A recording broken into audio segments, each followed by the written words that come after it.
Okay. ఈ ప్రభుత్వం అనేది రేవంత్ రెడ్డి నాయకత్వంలో ఉన్న ఈ ప్రభుత్వం అనేది అంటే ఇప్పుడు రేవంత్ రెఫరెండం అన్నాడు. ఇప్పుడు దీన్ని ఆ యాంగిల్లో చూడాల్సిన అవసరం ఉందా? ఈ ఎలక్షన్ మీన్స్ వచ్చిన రిజల్ట్ని ఇప్పుడు రేవంత్ నెగిటివ్గా తీసుకోవాలా, పాజిటివ్గా తీసుకోవాలా? రెఫరెండంలో ఓడిపోయినట్టుగా భావించాలా?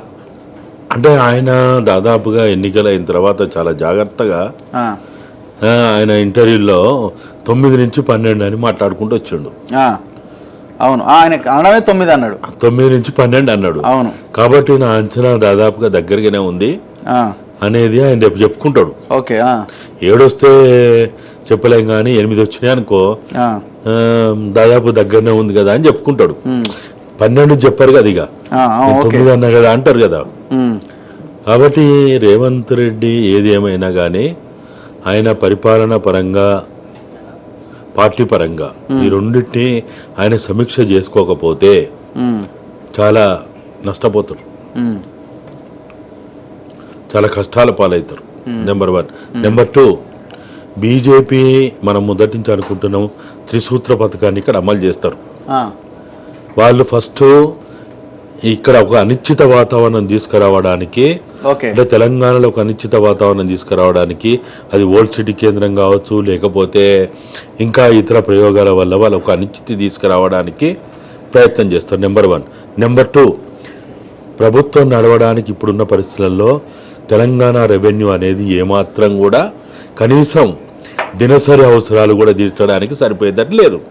అప్పులపైన ఆధారపడితే తప్ప, లేకపోతే కేంద్రం ఇచ్చే నిధులపైన ఆధారపడితే తప్ప ఇక్కడ మనుగడ అనేది లేదనేది తెలిసిపోయింది.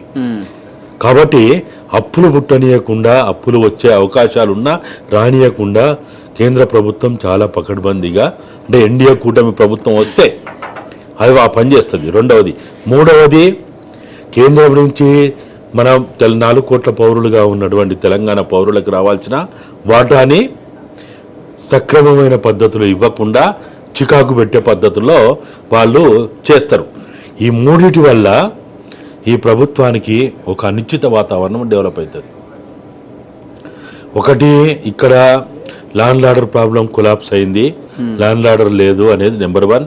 నెంబర్ 2, వాళ్ళు చేయాలనుకున్న పని వాళ్ళ చేతులకు మట్టి అంటకుండా, రక్తం మడకలు అంటకుండా, చెమట చుక్కలు రాల్చకుండా బీఆర్ఎస్ ని తునాతునకలు చేయడానికి రేవంత్ రెడ్డి గారి భుజం మీద తుపాకీ పెట్టి అమిత్ షా, మోడీలు బీఆర్ఎస్ ని చంపేయడానికి విశ్వ ప్రయత్నాలు చేస్తారు. 1 నెల 2 నెలలు అదే ఇది ఉంటారు. ఈ క్రమంలో ఏమైతుంది, బీఆర్ఎస్ కొంతమంది బీజేపీలోకి వెళ్ళిపోతారు, కొంతమంది కాంగ్రెస్ లోకి వెళ్ళిపోతారు. తర్వాత ఏముంటుంది, ఇక కాంగ్రెస్ వర్సెస్ బీజేపీ అనేది వస్తుంది. ఈ క్రమంలో దేశంలో వస్తున్న అనేక మార్పులు, కేజ్రీవాల్ పరిస్థితి తేలాలి.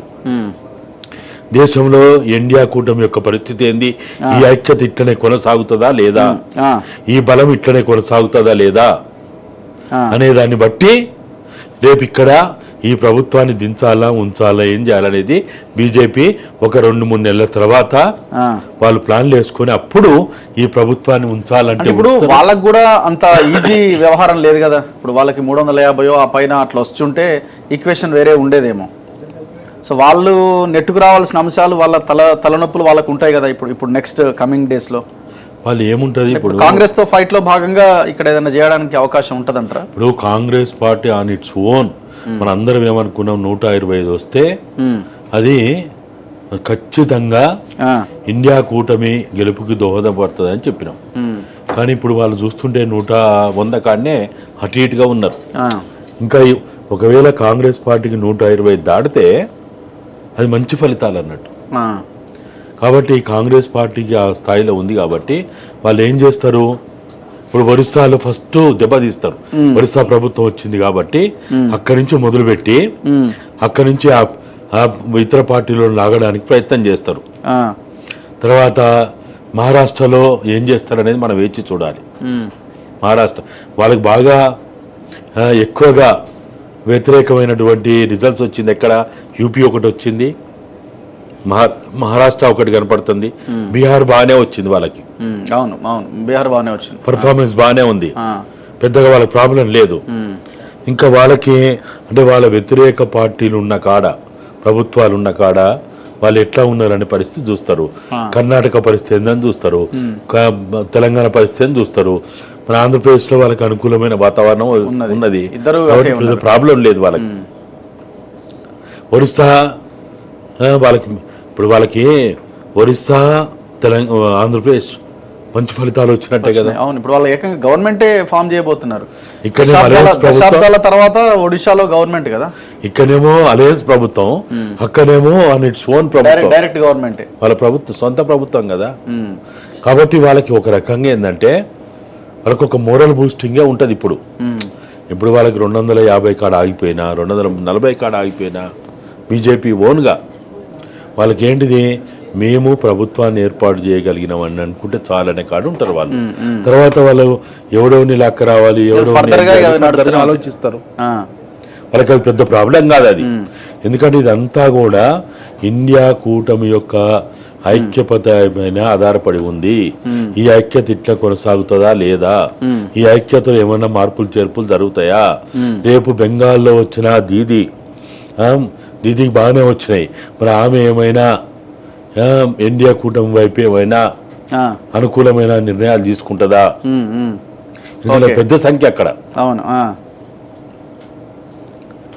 ఇట్లా మనము రానున్న రోజుల్లో వచ్చేటువంటి మార్పులు చేర్పులు చేరికలు వీటన్నిటిపైన